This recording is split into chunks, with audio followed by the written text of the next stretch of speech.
What is up, everybody? A few seconds late. Sorry for our loyal viewers that might be wondering, making sure that we're coming or not. But we're here. We're in the pit once again with Josh the Mosh. And let's get back to our normal suspects. He is back from his trips.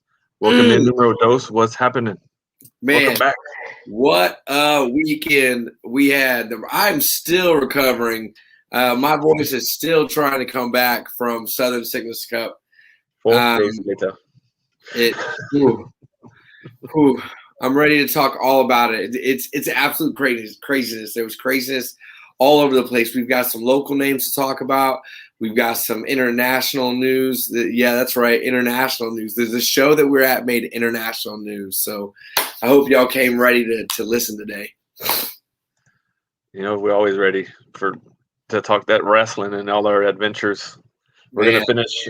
So the schedule, I guess, kind of today, just to give everybody expectations, is we're going to cover that. We're going to finish covering PPW now that we're all here. Do AEW. I think we even have a little bit of Lucha news. I think there's some match announcements and stuff like that we're going to cover.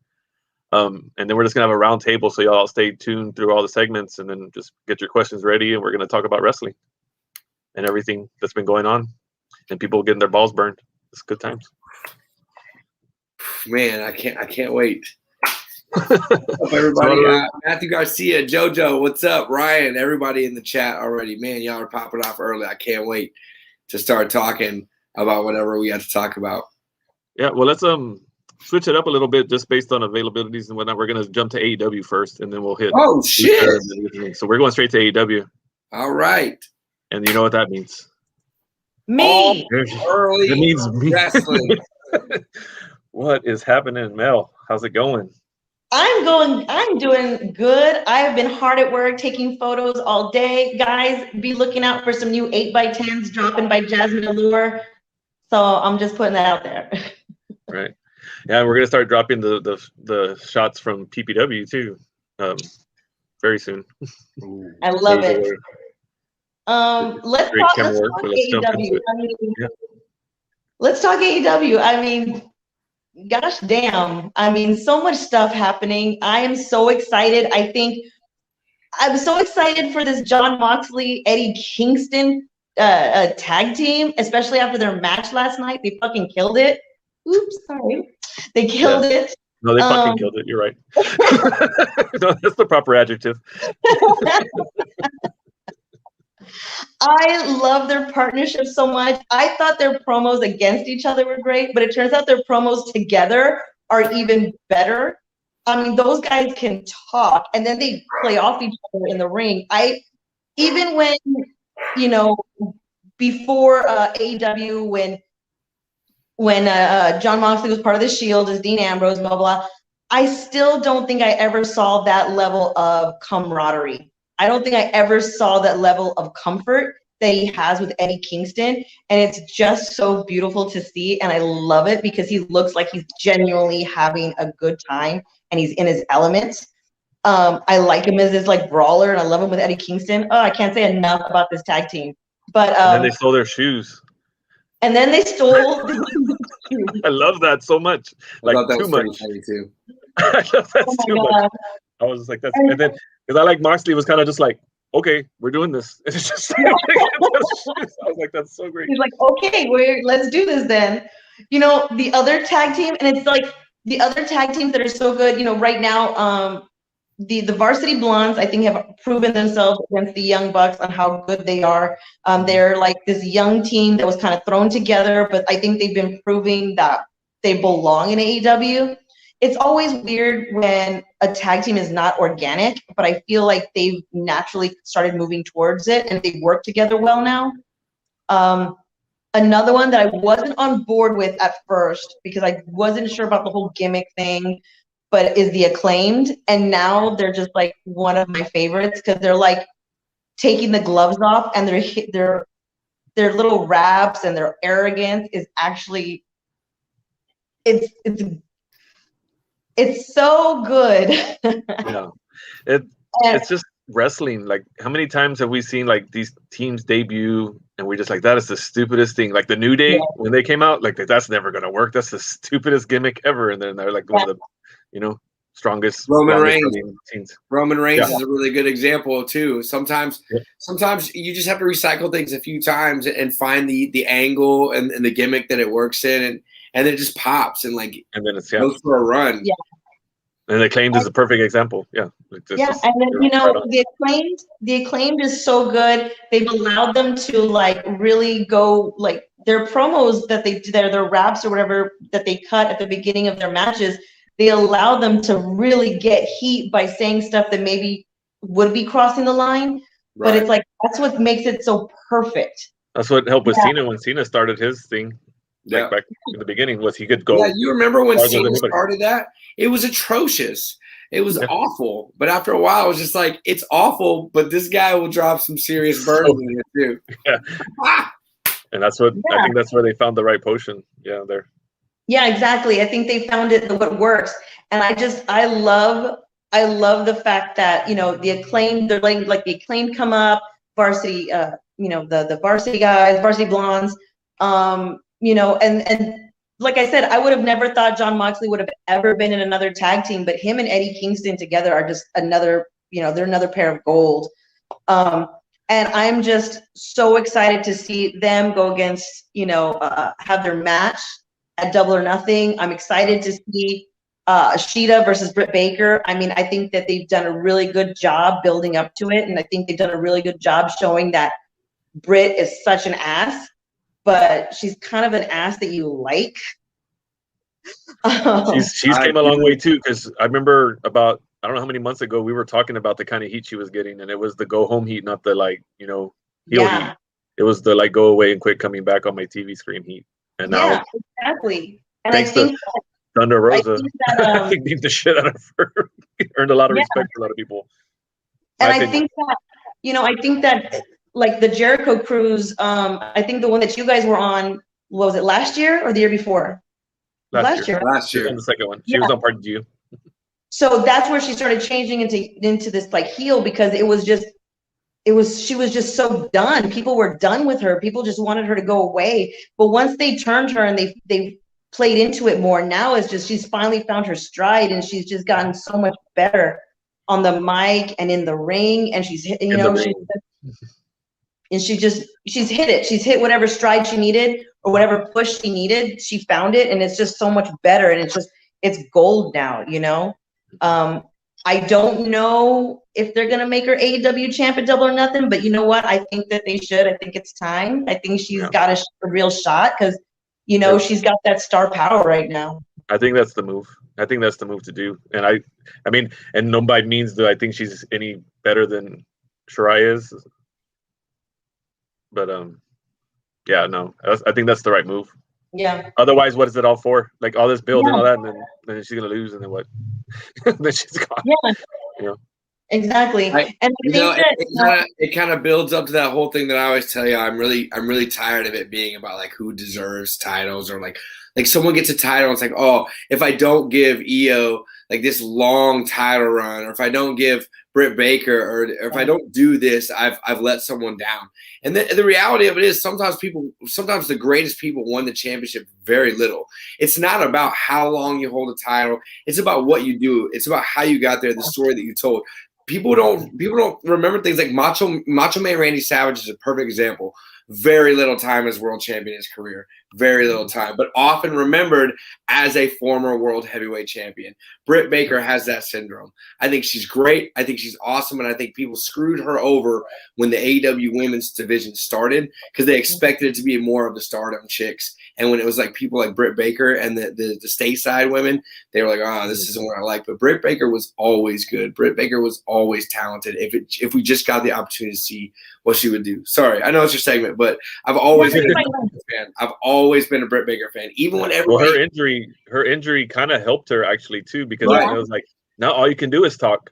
Let's see what you got, and that's when she raised the bar amazing. Fans forget they're supposed to hate somebody. It's weird. It's weird when that happens. You have this heel pop up, and all of a sudden fans oh, it's bullshit. She can't wrestle. She can't this. She can't that. She can't that. You got worked. Look how happy everyone is that she's doing all this shit now. This is the same caliber shit she could do before. People forget that Britt Baker's boyfriend is Adam Cole. And I'm not saying that to loop them together. I'm saying that two greats like that don't spend time together, like not learning from one another, building up. Like, give somebody a chance. Like, Britt Baker's got a great arsenal in her background, a lot of good friends. I'll stop. It's Mel's segment, but that's what I totally agree. This is AEW segment. This is AEW segment. No, yeah, I totally agree. I liked her, but I wasn't like I liked her, but I wasn't over the moon about her. But I did like her. Like, I didn't understand why people hated her. I didn't get it. But then once she turned heel and she started feeding into it more, I was like, this is great. This is her. You know what I mean? She just wasn't a face. Like, I just didn't like. I wasn't a big fan of her promos when she was a face. Like, I was just like. I went to see her podcast. Josh, you remember she was doing that podcast in the lobby? And like somebody, like it was Vicky and all the AEW girls. We went down to watch that.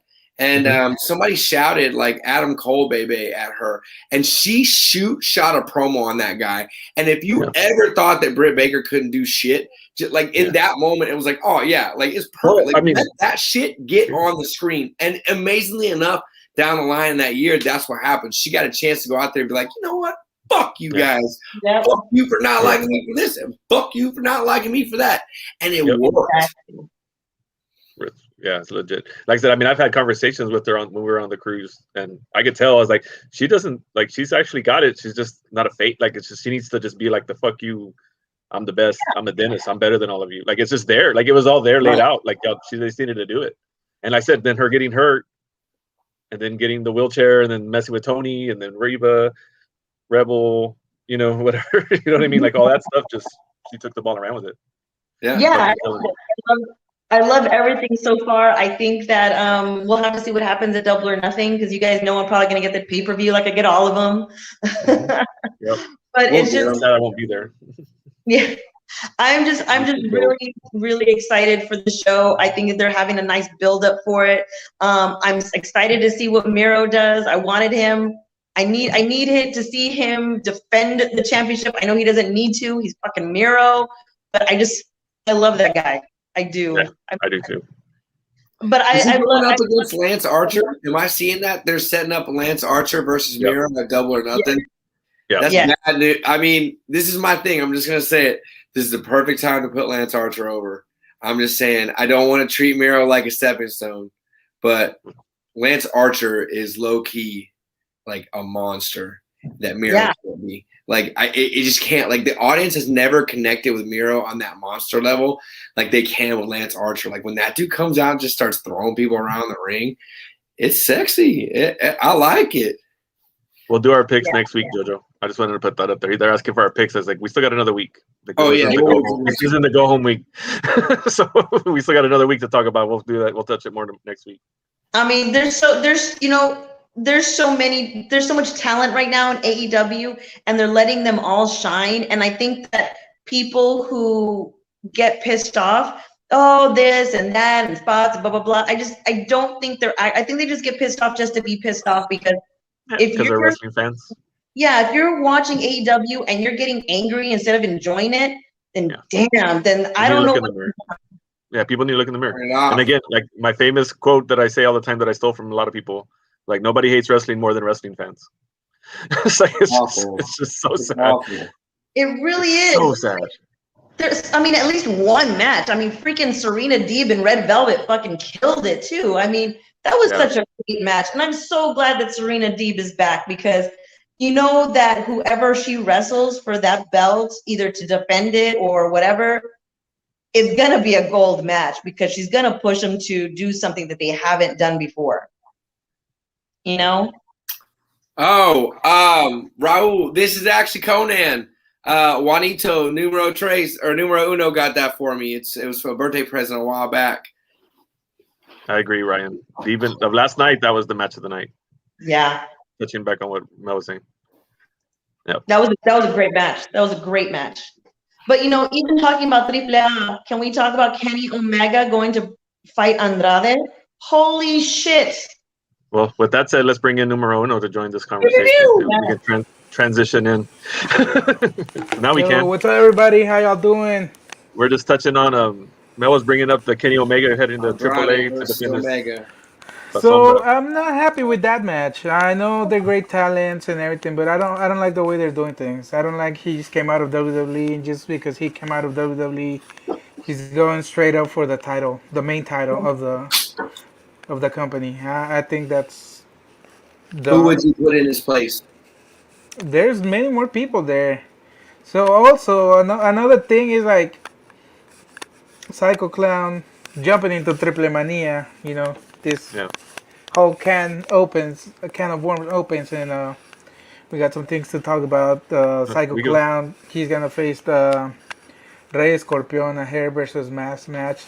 Wait, we're still talking about Omega versus Andrade. Yeah, we're not. We're jumping from one thing to another. Yeah, it just doesn't make sense. The thing is, the AAA is making things, booking things in a way that doesn't make sense. It makes sense in the financial way because they're gonna sell tickets. Yeah, they're like bad. But it doesn't make sense in like the storyline. The storyline of it, like, yeah, Andrade is great. I love Andrade, but they have Taurus.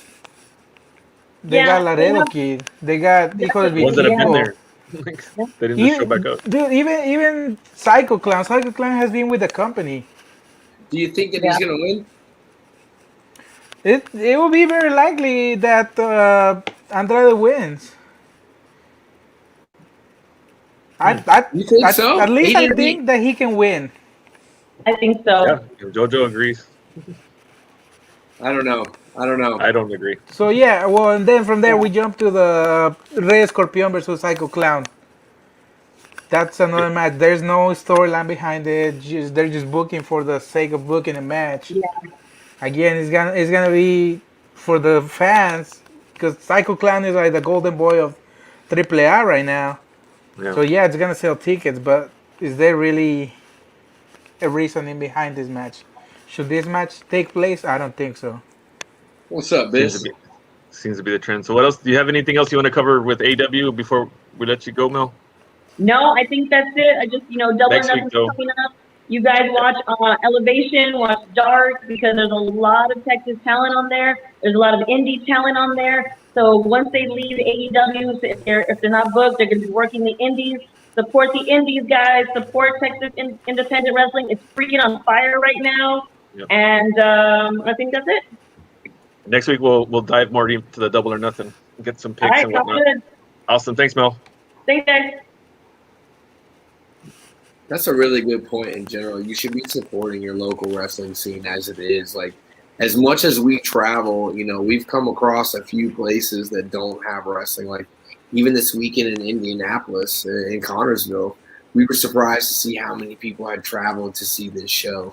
And, like, talking to people, different areas. Not everybody has wrestling, so if you got wrestling in your area, get up off your ass and go support it. We love you, Mel. Be nicer to Maddie. That's funny. The Maddie and Mel feud is real. I'm excited about it. All right, man. So sorry about that. So we can pick back up now. We can head to we touched on Triple Mania, so we can now dive a little deeper into it. Sorry, we just kind of brought you in just for the AEW part of it. So yeah, like I said, that Psycho Clown versus Rescorpion, it makes no sense. I hate to be that fan or that negative person, but many of us know. If you follow AAA, you know the outcome of the match. And that's just, like I said, I've brought it up about, like, people ask, why book this way, why book that way. I just hate promotions that just like, hey, here's two great talents throw them in a ring, everyone to go watch it, and that's it. And then because it's very predictable. That match is very predictable. With Andrade and Omega, it's not as predictable, but still, I just hate the fact that he comes and be like, oh, I'm out of WWE, I'm going to AAA, I'm gonna challenge you for the main title. Just like that. Like I said, people have been working there longer. There's great talent, and I feel like they deserve a chance for that championship. Do you think that there's any possibility? This was what I was thinking a minute ago, of like having to consider with the borders opening up, like what talents you might not want to put your strap on right now. Like, you know what I mean? Like some guys might I know AAA and CMLL tend to pull their talent when they really, really want to. But do you think it had anything to do with the fact that a lot of guys are going to start trying to travel now? Well, the thing is, well, the borders are not open yet, and when they open completely, we don't know when that exactly is gonna happen. Uh, they could bring other talent, but then again, it will be like the same thing. So it will be easier for them to bring their stars that are already in Mexico, and they Yeah. have big names that could, you know, take that match. If they build it up right, it can work out. But I don't know if also it has to do with the style of wrestling that Ooh. I would love to see Taurus facing That's what I knew Omega. you were gonna say that. Same. Yep, I would too. Taurus has the looks, he has the character, he has the His skills, time, he's and peaking.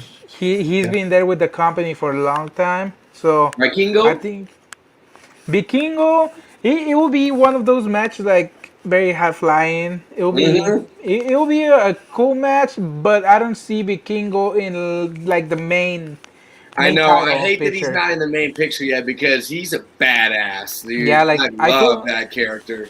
I could see him with the cruiserweight, or I could see him with the Latin American Championship. Yep. But at least for now, I don't see him with the Mega Campeonato. I would love to see him with the Mega Campeonato, but at the moment, I don't think that's Not realistic right now. Yeah. Yeah, that wouldn't be realistic. Also, now that you touch about the borders, that you kind of dig into it, uh, remember how they came up with the Marvel characters, the Yes. Lucha Marvel? Well, they made some changes, and Daga, uh, Brian Cage, and Leo Rush are no longer the characters that they were assigned. I know for a fact that one of them, if I'm not mistaken, is Hijo del Vikingo, Tejano. I think Tejano is the new Thanos, or the Amenaza Púrpura, whatever they call it. Remember, I he don't, just worked the AAA I championship. don't think Laredo Kid is one of them. Or are you talking about Laredo Kid for the Mega Campeonato? Maybe Biz? That's what I'm he thinking. might. He might be. Yeah, he might be. He just worked that match with Kenny a while back, and it was a barn burner. Yeah, Yeah. it was a great match. It was a great match. Yeah. And we were talking about all these other talents, but I mean, I kind of think it's pretty cool that we could say all these different talents with all different styles that we think would be a good match with Kenny Omega. Because Yeah. Kenny Omega, Oh, I think, can Laredo work with versus all of them. Andrade. Yeah, that would be a good one. Like there's many of the undercard of AAA that could have an amazing match with Kenny Omega. It doesn't even have to be a main eventer, because Cheeseburger? most of the guys that do that type of matches, like the Kenny Omega style, will be like you have your Aerostar, you have your Drago, you know, you Drago, have man. your Hijo del Vikingo, Octagon Junior. So there's a lot of talent to pick from. But once again, I believe it's in the financial part of it. You're trying to sell a product, and you're not I mean, gonna fill a stadium or a venue with an undercard guy with against Kenny Omega. yeah, and see, and that, like you said, it's to sell tickets, and I get it. Like putting an Andrade on a headline is going to get people to go to that show. But I mean, to me, like my eyes now have I've seen the light a little bit. Like you want to be getting people to buy tickets to all your shows. Yeah, like, like getting them to go to one show is great, and you can make one good payday. But like, what's going to make them want to come back the next time? but also You know what I mean? that's the thing with like That's AAA. my opinion. They don't really need to make sure like every show is like the best show, because regardless, just by the name and because of the characters, the wrestlers that they have, Yeah, that's true. they sell tickets, and you know they travel from town to town. Well, right now they slow down a little bit because Sure. of COVID, but they don't really need to sell all their shows because they have good what's it called, They have sales. talent. Yeah, they have good talent. talent. They have great shows, even though there's a lot of haters of AAA because it's a joke promotion or how they recycle. But everybody does that. I mean, Yeah. Eventually, you have to. Yeah, like CML just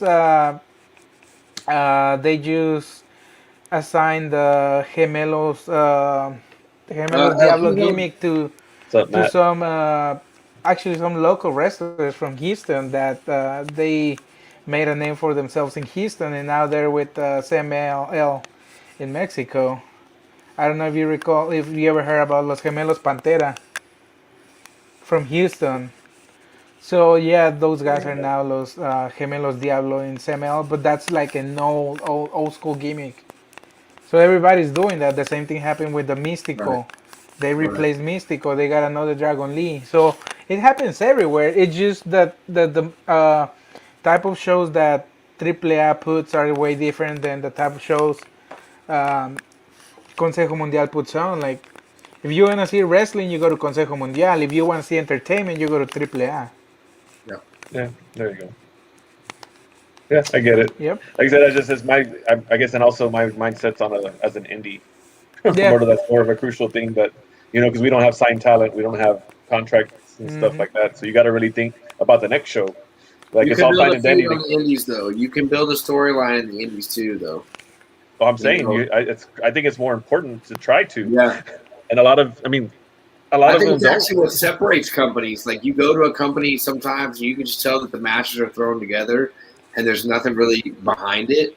And you can expect that, like PPW, for your first couple of shows. Obviously, all your matches are going to feel thrown together, aside from social media beef. But as you start to build and as you start to grow, much like PPW's done, much like other people do, you can build a feud on the indies. Yep. It's a forgotten talent. Everybody's after that dream match these days. Everybody wants to just what two people can I book together and let them go bang? Yeah. And the reality of it is two things. Most dream matches have already happened, and that's not me being a cynical fan. That's just the reality of it. Right. I mean, it's Texas. Everybody's booking. That's a really bullshit comment. And it's funny is Biss is actually a really good example. Inspires. I was gonna say he can comment on. Go down. I will never forget Ricky Starks versus ACH in ACH's last match at Inspire. That was crazy. The story that was told in that ring just that night alone was insane. But people forget that. But anyway, most dream matches have already happened because people get booked all the time. And secondly, most dream matches kind of come out of nowhere. Like every once in a while, two talent just show up to a building and they're like, "Fuck it, let's burn it down." Yeah, and exactly. That's what that match should have been booked at. Andrade versus Omega dream match, not for the title, just a dream match. Dream match. And that's the part that bothers me the most. Would have sold the same amount of tickets. Exactly. We know what you want to see. Why wait? Here you go. Here, have it. It doesn't need to be like this feud. It doesn't need to look like Andrade earned anything because he didn't. All he did was leave WWE, which is good for him, but that doesn't make you number one. Exactly. Mm-hmm. Woo! Very cool. The round table is spinning today, boys. We're doing a lot of chatting in the chat. We got people commenting. Yep. Woo!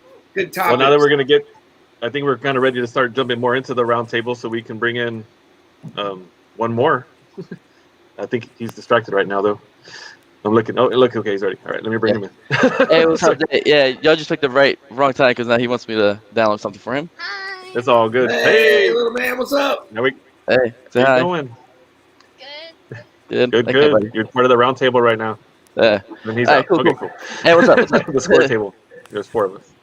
Hey, what's happening? happening? We'll have a round table. What's up, man?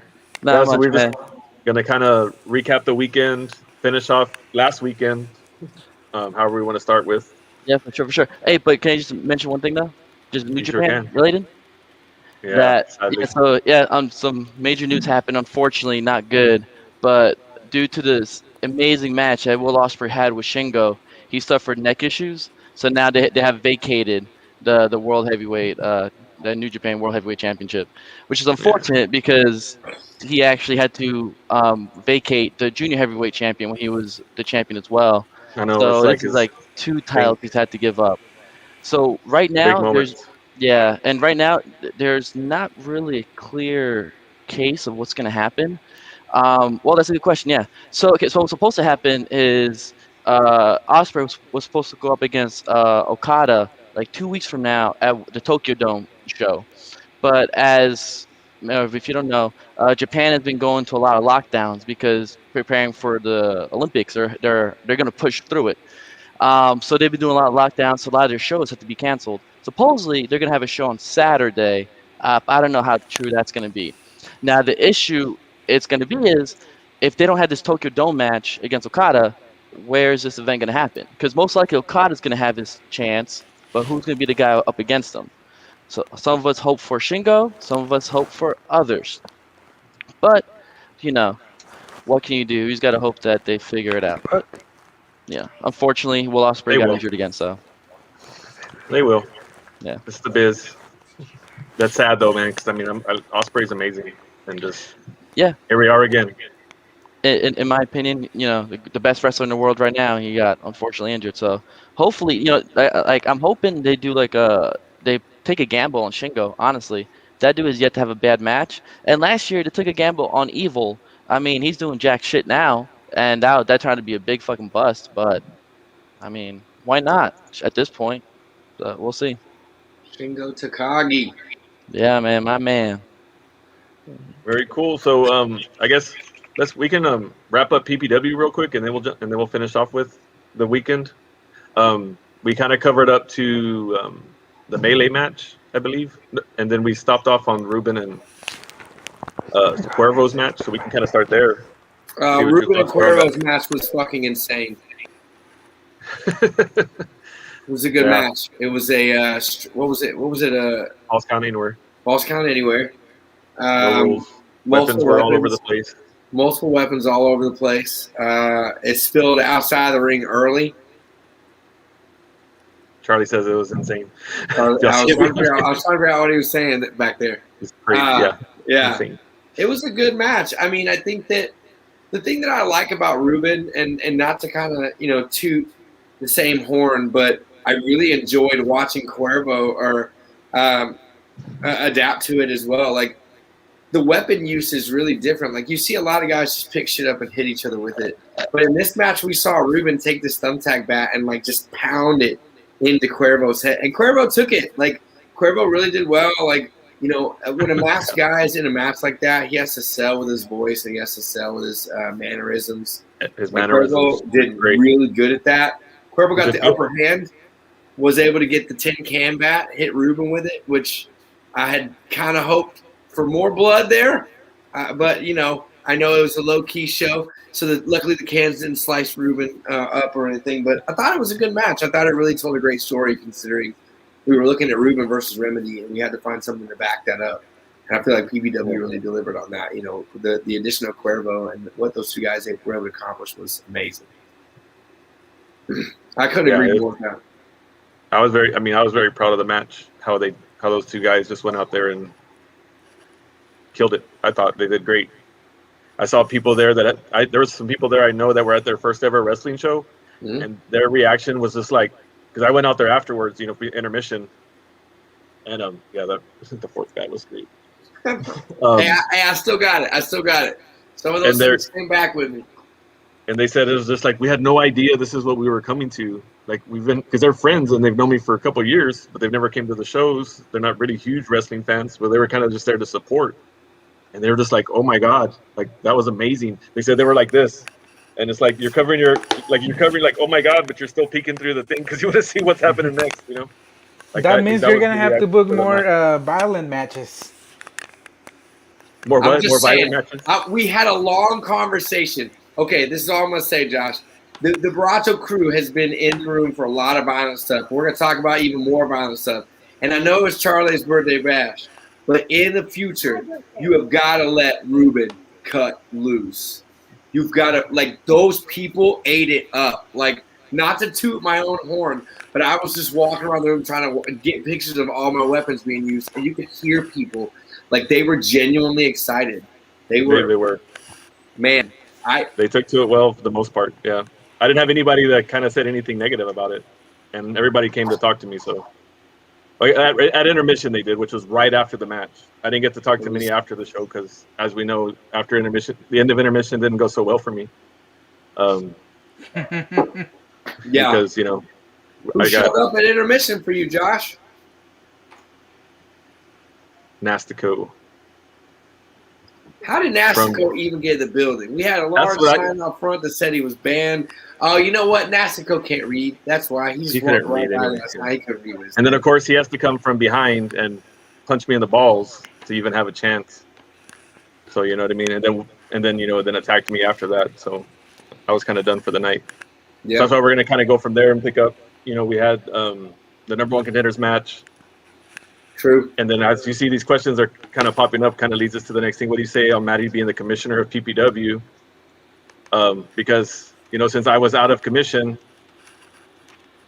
are you still PPW commissioner? That was funny. Man, the comments are going crazy right now. And so anyway, Maddie took it upon herself because she had her open challenge that she decided since I wasn't there, she could take over PPW. And made the open challenge happen right then and there, and made Alejandra the Lion. How do you say it? Like, she became the number one contender, and then had to go for the title right then and there. Right after a great match she had with Roche Chanel. And she didn't win because Alejandra Lion couldn't cut it. A real champion would have been able to beat Maddie. So we proved that Alejandra Lion doesn't have what it takes. Probably has a lot to do with her manager. I can't tell. You obviously make terrible decisions, Alejandra. Call us. Yeah, we'll tell you a good list of managers. Nashiko's at the bottom of all of them. So all other managers are better. Well, yeah, for sure. All other managers are better. And then leads us to the main event, which I know you were enjoying with our we're Pew Pew Crew. Life, defending PPW champion against 50 cal New Japan Pro. Talon Barrett Brown. Chandler Hopkins went over in that match. We knew that he would. Like, Barrett Brown brought it. Like, Barrett Brown's presence in that match was really good. Like, him just coming through the curtains. The crowd was hot. Like, the crowd had been hot all night. And for Barrett Brown to just walk through the curtain with his hands in his pocket, not giving a shit, just to suck the energy out of the room, it was kind of pretty cool. It's pretty funny. Yeah. And they were all over the place. It was high octane. It was really fast. A lot of movement. A typical high flyer match. Yeah. And then again, so bringing us back around, Miss thinks she's in charge reality decided to come in again because she's been claiming that she is the true PPW champion. She's been trying to take Chandler's belt and even take it, like literally take it from him every chance she gets. Yeah. So we ended up with a challenge from Miss Reality to Chandler Hopkins. Title versus title. What do y'all think of that? Or how do you think that went? I'm ready for it. They've both been wanting it. They've both been trying to get after each other. Let them find out who the king of PPW is or the queen of PPW is. Or who runs PPW, which the answer actually is me. But as far as just for any doubts out there about who's in charge, still I am still in charge. Who's your deputy then? If you're laid out. That's the issue. You need a co-chair, man. Like, you're kind of running this thing solo, and it's a lot, Josh. And clearly, it's not cutting the mustard. Nasico snuck right in the back door. Yeah, I might have to name myself. I needed to get a commissioner. He was dressed as such a questionable character. Like, anyone wearing a full-body jogger in Kingsville in May needs to be stopped and asked. Not for any other reason that person's clearly insane and very smelly.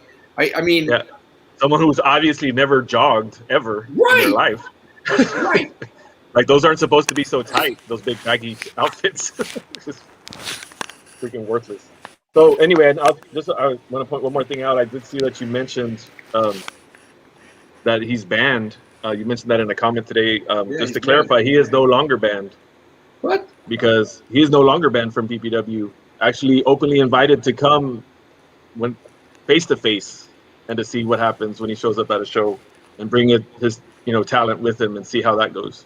We'll have to see how it turns out. I wouldn't do that because he's probably just going to sneak in the back and try to touch the balls again.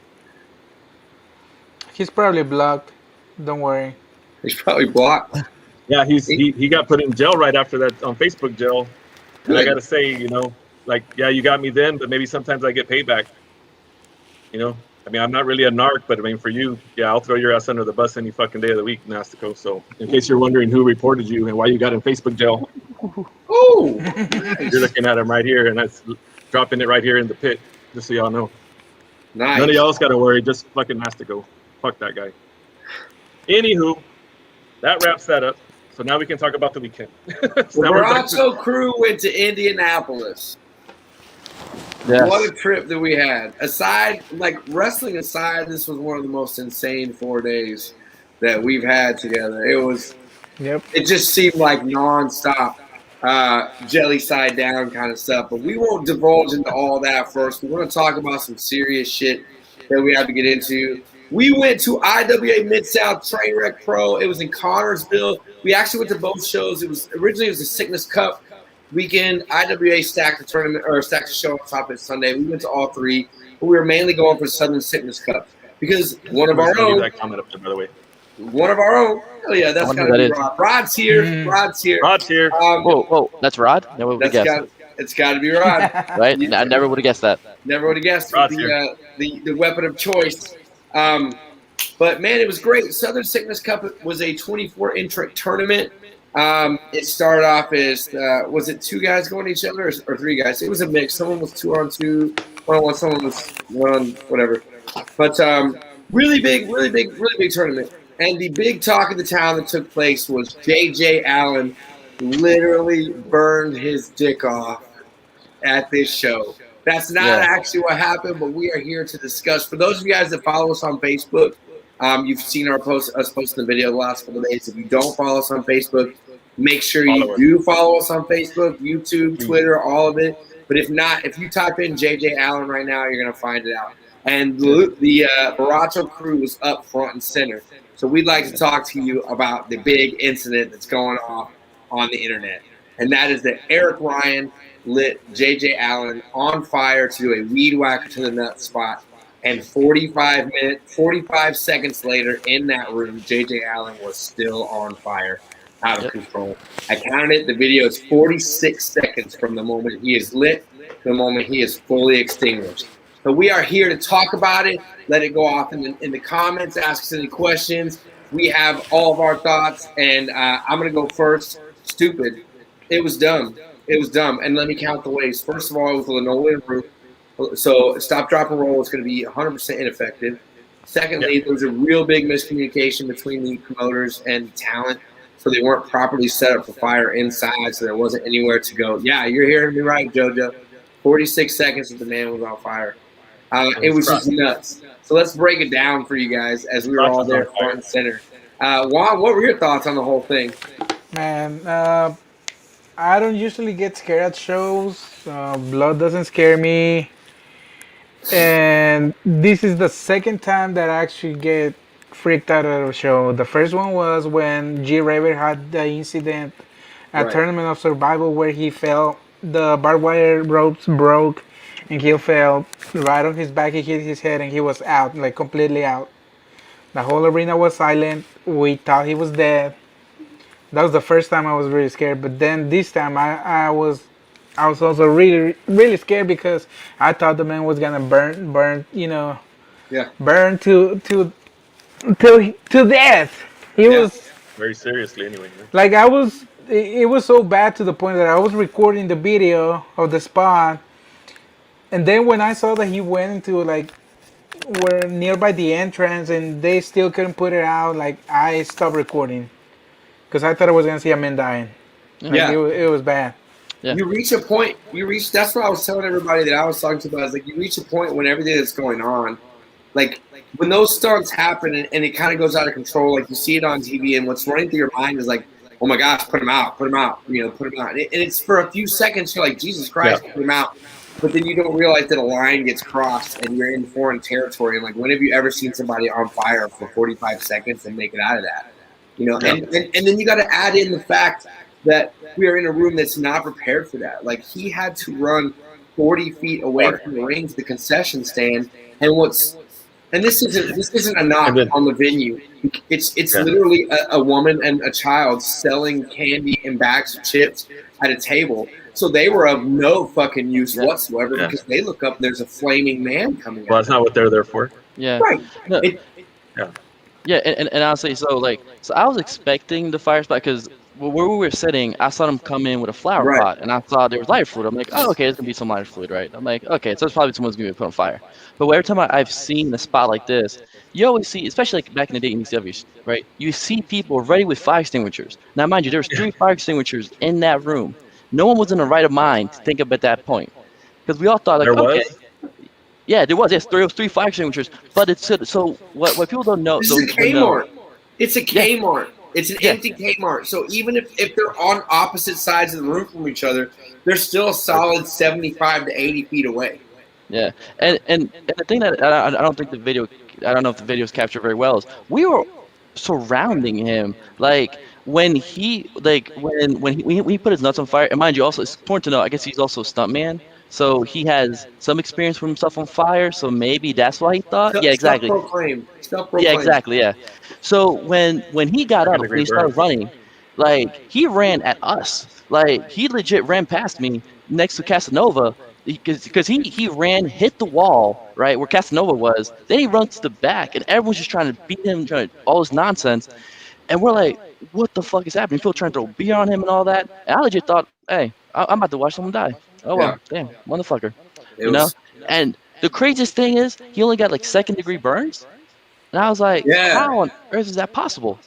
So, so they saturate his pants in this lighter fluid that's the wrong lighter fluid to burn off or whatever. So he gets burned from basically once they get it down to his feet and can't get it off, just the fire rising up in him. And it's really like you have to separate your emotions and like what memories are being like over remembered because your emotions are so high, and you have to take a look at the video. And like in my mind, I felt like I remembered him being like fully in flames at one point. And I thought that was outrageous. But when you watch the videos and run by, that's not a ridiculous concept because at one point, like the fire is up to his shoulders. So it is reasonable. Like it's just completely out of control. Like the whole spot was bad. Like when they started putting lighter fluid on him, I remember thinking that's a lot of lighter fluid. I've described it as taking a drunk piss on top of the dude. Like it was a long, solid, like I'm talking like Dudley Boys on top of the table, ECW 99 arena type lighter fluid, but all targeted in your crotch, which is what? Clothes, and that's a really good point. This comment is a really good point. If you see him on another card, you got to be hesitant to go to that show. There's that. There's also the other argument too of do you actually even keep your venue after this? Because the answer to that is no. Yeah. IWA was notified that they were being kicked out of the old Kmart because they don't own it. It's a venue that they rent, and they're not going to do fire inside. And so by Monday night, they were notified that after King of the Deathmatch, IWA has to find a new venue, which is tough, but it's understandable. It's a miracle that place didn't burn down. And they're lucky because the sprinkler system is connected to the Tractor Supply store right next door. Oh yeah, Tractor. So if the sprinkler system would have gone up there, it was gonna go off on the Tractor Supply. So that would have been bad, Yeah, and also it's also like a two-edged sword because now this show is gonna be known as notoriety, right? Because it's gonna sell DVDs because this stuff they're showing on fire, right? But the sad thing is, I'm not gonna lie, this was like my second or third, I lost count, third deathmatch show. Like regardless of all the shows I've been to, this was possibly my favorite event I've been to, aside next to PPW. Because there was some excellent wrestling. Everyone was, just kicking ass, amazing matches, bloody, and this one spot just took all that away. And that's what the conversation was around. No one was talking about the awesome wrestling that we got. It was just around the fire spot, unfortunately. Yeah, it was a bad spot. This makes a great point. Yeah. And the dude I guess the dude's making money off of it because he sold the rights to the video, and like a day after there's like 1.5 million views on the video. So hey, good for him. But okay, but truly though, that was the most like I hate the expression "hot dog and a handshake," but when he said he only got $3,500 off that video, I felt like that was such a hot dog and a handshake payoff. I was like, hey. Right, he sold it to ESPN. The exclusive rights to this video, or whatever, $3,500. But I mean, to each his own. That there's no way that's going to cover this dude's medical bills. He had second-degree burns. It was pretty ugly. A couple of things I do want to point out.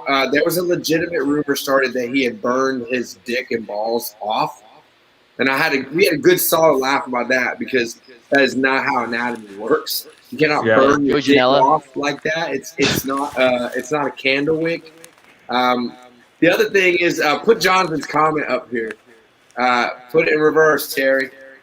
So there was a guy in a wheelchair at this show, and if you guys have a chance to check this dude out, I'm laughing at this wheelchair guy, and it's totally okay because the wheelchair guy laughs at himself. So before I make fun of y'all about this, let me tell you that this dude's Twitter handle is Dr. Death Steve Williams.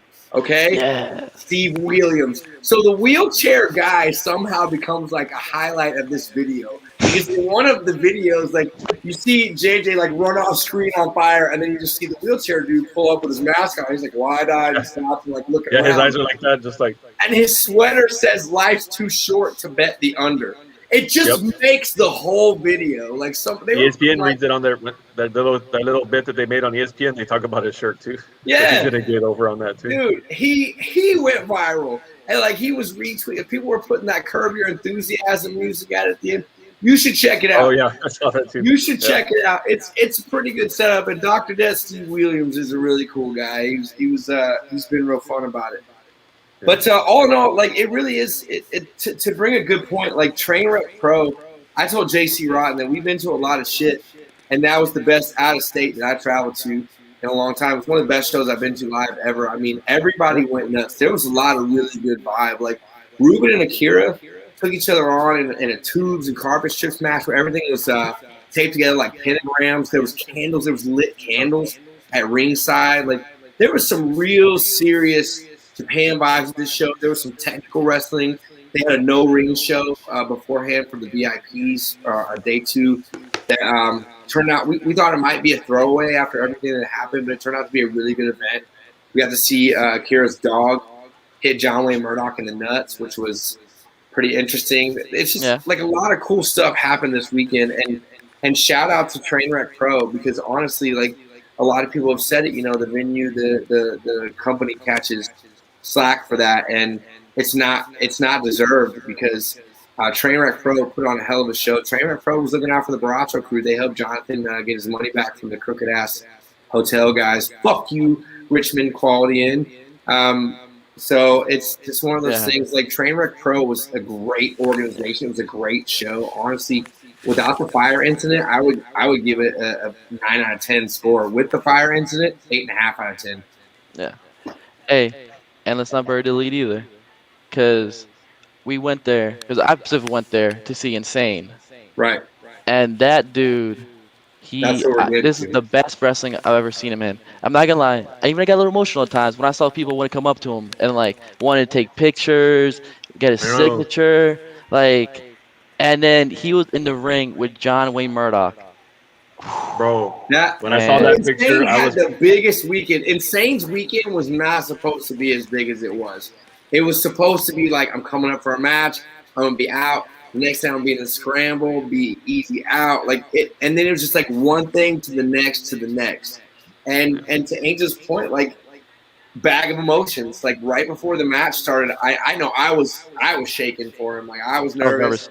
I mean, this is your brother, that's your friend, that's your favorite guy out there, and the bell rang, and you could just see Insane take a breath, and then just walk into the match, and it was sick, man. Like he was ready to go. Yeah. Represent when I saw that picture, like I said, I was, and you know how I am about these shows. That I mean, I support them from a distance, and I support you guys from a distance. But when I saw that picture, I was like, I wish I was there. Yeah, like I don't give a fuck. He took all the tubes that were in the match. There was a tube setup. There was a tube contraption. Like I saw that he was tubes, and he goes through it. And then there was laid out canvas of tubes that he got choke slammed onto. It was him versus Satu Jin versus Dale Patrick versus Otis Kodar. Killer. I mean, if you're talking about a death match, like I'm not knocking Insane. Like this is a big first step for a guy coming out of Texas, like debuting in a place like this. You expect to debut in a scramble when you go into the deathmatch world and shows like this at IWA in the Midwest. There's a lot of scrambles as your introduction. but this was some big names. We're talking like 25, 30 years deathmatch experience in that ring. A lot of over guys. And goddamn Insane was one of them. The room was chanting more for Insane than they were for just anybody else. They were. Honestly. That's awesome. And I saw he's also selling his gear from that show, and I actually want to get a piece of that. I think I need to message him. You should, because I want some of that. It was a good. I mean, honestly, he so told proud a of great him. story. He got a nice gash on his shoulder at the end. I mean, just great match. There were Kenzons in the match at one point. It was a bat with razors on it. Man, it was the IWA and Trainwreck Pro crowd took to him so well. Just really had a lot of love for Insane. I mean, he came out, they chanted for him. He had that dive from the top of the rope to the outside on top of everybody. It was a good match. He took a real hard bump on the turnbuckle to the apron to the floor. That was Sunday's match. That was he was supposed to be in there. That was the match against Murdoch. He was only supposed to be in there against one guy, and Vincent Vincent Nothing. Sorry, he has the little take a strong hand manager. It's, man, leave that poor man alone. I mean, call him the mashed potatoes. What do you mean? Dick. That guy's terrible, and he's like awful, just awful manager, awful consistent salesman too. Wait, who's better, him or Nastico? Him. Him. I would deal with him for Nastico. I would let him give me a back massage before I would sell Nastico tickets to my promotion. I'm saying. Him. But yeah, the T-Rex guy was an ordeal. But no, yeah, the spot that he took was back to what the spot that Insane took. That was pretty big bump. Yeah, he got invited back. And he got invited back. Good. Jake Scott cut a promo on him. Said, "Hey man, you did it the right way. We want you to come back. You really earned the spot. So come see us." Like I told Insane, real Arrow Boy type vibes. Like when Arrow Boy comes to IWA and works with those guys out there, very similar vibe that he did, stepping up and providing that lucha to the match. You could tell he brought lucha to that death match. It was really, I had a lot of fun. One of my favorite Insane matches I ever saw. Yeah, like I said, he's possibly going to lead to me actually attending a death match one day if he's in it. All right, man. I've been telling you forever you got to come to one, dude. I know.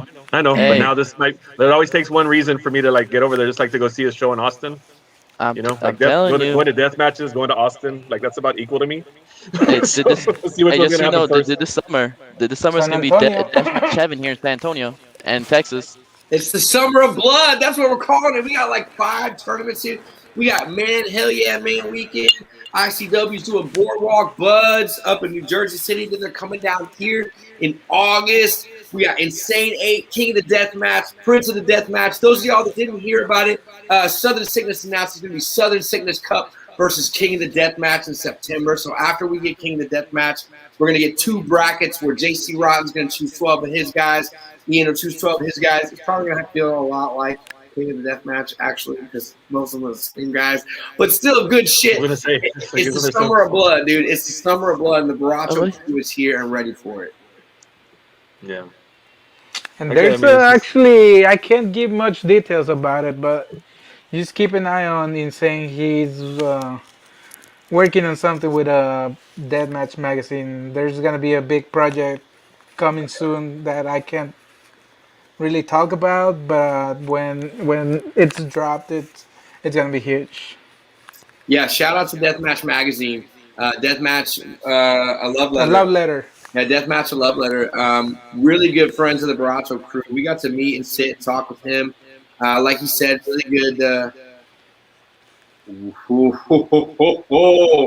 Man, y'all keep booking whatever you want. Book some shit. I'm ready. I'm just ready for anything. Book whatever y'all want. I don't care. Just make it good. Let's make it good. I do want to talk about topic before we go. If we got a few extra minutes while I got Juan and Angel here, because this has been a hot topic this week. The topic that's come up is I'm calling them one and dones in the deathmatch world, and that is the people that step into the world of deathmatch to do a deathmatch and then step out. There's a lot of argument from deathmatch wrestlers about this topic because with 2020, the pandemic, deathmatch was really all that ran, and a lot of guys stepped into the mix. And you hear some interesting names get thrown around. Mercer's name gets thrown around. Shea Mercer, that being. A lot of guys that step in are just doing it. As soon as they get a chance, they're stepping back out. How are y'all? What are y'all's thoughts on that? Is this like the Arquette division? Arquette, yeah. Arquette would be one of the one and dones. He would be a cloud chaser. Yeah, big time. Yeah. Well, I guess I'll just, from my point of view, I guess. I mean, as long as they're respectful about it and they do it right, I mean, who am I as a fan to say that, they shouldn't be doing death matches? If that's what they want to do, I mean, that's what, give them a chance. I mean, I understand Like Shaq Vince, right? yeah, I mean, I get why other deathmatch wrestlers who or deathmatch specialists, as they say, Was that right? do it for do it for a living. It might take a little offense to it, but I mean, I don't know. In my opinion, I mean, if give them a chance, if they do it right, and fuck it. No harm, no foul. Yeah. That's my opinion. Like you said, because there's guys, that did it the right way, and then there's the ones that did it the wrong way.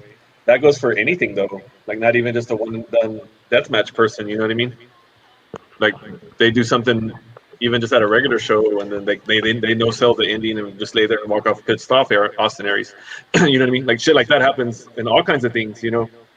And it's fucked up. If you show up, you do it your right way, sell it, fucking work your ass off, even if it's just once, I'd say more power to you. Yeah, like I totally understand. And respect the genre, I guess is the right way to say it, right? To respect the genre. And that's my Don't make thing. it Like, joke you of just it. have to have a match. You have to have a good match. That's it. Like, That's so the part with the Arquette thing. Like, I mean, I know I joked about it in the beginning, but like, it was crazy for him to even do it. Got a lot of people to watch it, but just how it finished and how he fucked up, and then he went out pouting like a little. You know what I mean? Like, right. But if you watch that, like even in his documentary and in Vice's documentary, he even said he was in over his head. He was doing it because it was an opportunity. It was something, so Heavy Metal is a company that books death matches, but it's not a death match company.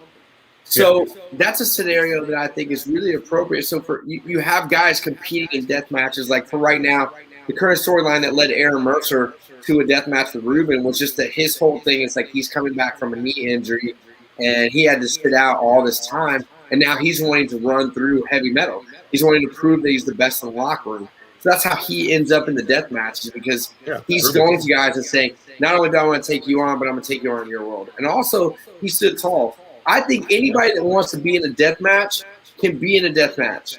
But if you're going to be in one, you have to be in one. Like, that's the thing. I think whether or not you're there is all about what you put into it. I don't buy into this belief that one guy can come into deathmatch, do a good death match, leave, and be a clout chaser and be a negative. I think any good wrestling match is a good wrestling match. I think being protective over it, to me as a fan, it makes it sound silly. It makes me feel like what you do isn't that hard. You don't think it's that hard because you don't want extra people around you trying it. You know what I mean? If I'm good at what I do and I know I'm the best at it, come the fuck on. Come stand right next to me and do it if that's what you want to do. I don't care because I'm going to be confident in me. But I think if we reach this point where we start telling people that can put on good death matches, even if they want to do a one and done, whatever, so what, man? Like, to say that it's something I have to do in my career, isn't that acknowledging that what you do is tough? It's hard. You know what I mean? Juan, what do you think? I don't know. I guess I have a different view because I feel like some of them I'm just using it to, in a way, to stay relevant, even though they don't really want to do death matches. Like you said, death match was the thing that saved wrestling in 2020. Right. Now 2021-ish. So I feel like some guys were just like, oh, I'm just gonna do it so I can keep my name out there without really having a passion for that style of wrestling. Like even people that probably before they talked shit about it, now they're like, oh, this is what I want to do just to stay relevant. Right. That's the thing that I don't like. So my example of someone that doesn't belong is anyone that's going to come in and say, I'm in a death match, but there's not going to be gussets, there's not going to be barbed wire, it's extremely safe, you don't want to do tubes, Like if you're pushing the limits of a hardcore match, you're not in a death match. Yeah. That's my thing. I think if you can come in and do it and supply yourself and live up to the standard, then you've done it. But the thing that sucks is there's not a big enough crowd or to the genre that if you come in and you do it and you suck, you don't lose that attention. You know what I mean? Like these guys trying deathmatch wrestling, if they come in, they suck and they leave, and it's no big deal. They still go back to Impact or AEW or whatever that they're talking about. When we talk about a guy that's going to come in, like if Juan hopped out of the crowd and it's like, I'm going to be in this death match, but no one would hit him with a tube or anything like that, I would fucking heckle him. You know what I mean? Like, but if he came out and said, fuck it, slice my eyeball out, I would scream, no, please don't do that. My friend needs both of his eyes. But what can I do? Like, you know what I mean? Like, if he's willing to go the distance, that's what I'm saying. Like, I'm willing to let anybody in, but there is the downside of not being able to roast the shit out of somebody if it sucks. You know what I mean? Yeah. That's the only question I had to bring to the table since we didn't really have a go home segment today. That's yeah, okay. That'll work. So makes this. So then Kenny Omega versus Moxley. Deathmatch or no deathmatch? No deathmatch. That wasn't a dead match. Okay. That's what I figured. My favorite thing that happened, a little story for y'all that don't know. We the Borracho Crew and Paul and Shane and everybody came over. We all watched that match together because we had been talking about it for weeks and going back and forth. So we all got together at Juan's and watched it. And right before the match starts, they all start ordering shirts. They're like, let's get one of those exploding barbed wire deathmatch shirts, like blah, blah, blah. And I said no. I was like, no, I just don't think it's that well. I was the cynic from jump. And my favorite thing was Juan, right before the match starts, he goes, get me one. And then he goes, no, wait. Let's see how this turns out first. And at the end of the match, he goes, man, thank goodness I didn't get a shirt. But it was not a death match. And what's crazy is Moxley is so death match. Like, people don't know. For you AEW fans that watch this show, whether you're watching it live or whether you're watching it later, there's a YouTube video. It's like 12 minutes long. It's Did You Know Dean Ambrose was in CZW? You should watch it. You should watch it. It highlights Moxley's run in CZW from, like, I think it was like 2010 to 2013 or whatever it was. But it gives you a big backstory. And some of your favorites are in there. Luke Harper is in that video. Eddie Kingston is in that video. Sami Callihan is in that video. You should watch it. We touched on it with Neil Cutter. Yeah. Back whenever he worked with Moxley back then too. I mean, and obviously just look up. I think someone just posted it. I was trying to think of it. Moxley versus Brain Damage. Rest in peace, Brain Damage. That's the video that a lot of people see of him getting cut with a saw and all the crazy. Brain Damage was a crazy. I mean, he took taking needles through the mouth, like through the cheek. Yeah. Like a shot. Yeah. Well, then when Gage tried to freaking cut his tongue out with a pizza cutter, like that kind of shit. Gage cut everybody's tongue out with a pizza cutter. Yeah. Oh yeah, no, that's I cut our tongue out with a pizza cutter on accident one time. We were just trying to say hey, and he was like, oh, my bad, For those that are interested in little deathmatch stuff, the Nick Cage Dark Side of the Ring, fucking excellent. Yeah, fucking really good shit. It gives an idea. It really gives some great perspective on things because people talk a lot of shit about Nick Gage and deathmatch wrestlers, and people are always like, "Oh, dumb fuck robbed a bank," but you don't realize why people rob a bank. That's not a wrestler robbing a bank. That's somebody that's at their lowest point. You know, it puts a lot of no money perspective. Yeah. And for those of y'all that don't know, people talk a lot of shit about deathmatch wrestlers. You will never find somebody who interacts with their fans as well as Nick Gage does, dude. That guy during COVID ran through the crowd. He didn't give a shit. Like, he doesn't care. Y'all remember Euphoria? We were the only 4 or 5 people in the room that even knew who Nick Gage was. He made his way right over. So like, fuck it, let's party. Pushing everybody. Like, that dude doesn't care. Like, his fans are fucking just crazy. Insane. As soon as I finished watching that documentary, what did I do? I texted you right away. Yep. I was just like, holy shit. Like, you know, MDK. Like fucking Nick motherfucking Gage, like MDK what? Like I was like, I need to get shirts. I'm like, I'm all fucking in with this dude. MDK all day, Eastern. Hey, and hey, Joseph Moreno. Just so you know, so the match. So you gotta go to YouTube and look up John Moxley versus Brain Damage. If you really want to explore CZW, some old school CZW Moxley type stuff, get you an IWTV subscription. A lot of that 2010 and 2013 run is in there, and Moxley's and a lot of the stuff that they have. But yeah, Check that one out. Moxley versus Brain Damage is classic. I don't Hey, think hey. I don't think Yes. Kingsville can handle. I don't think Kingsville can handle PPW. I mean Nick Gage. You should Oh, be bring Nick surprised, Gage dude. to PPW to face Ruben. You should Yes. bring Nick Gage to PPW to face Ruben, and you should do it quick. You will We talk about shouldn't announce it on the show because now PPW 10 on other the bookers are map. gonna book it. Huh? No. 10 other bookers are gonna book it now because we just said it on a live TV. No, like a dude, live listen show. to me. Listen to me. Okay, It's a hold on. different level. Nick Gage is on a different street right now. Nick Gage is GCW property, and Ruben's been working ICW, IW. He's working the outskirts of.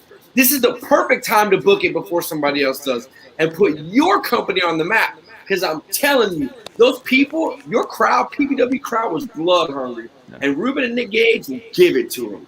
Especially that one old guy, the heckler, what Mexican dude, he would fucking go insane. Hey, you make I don't me know his name. lemonade! I don't know if he's a plant, but that guy's amazing, and he would love that match. That guy's my favorite. We need to get him in the Borracho. He's one of my favorites too. Cool.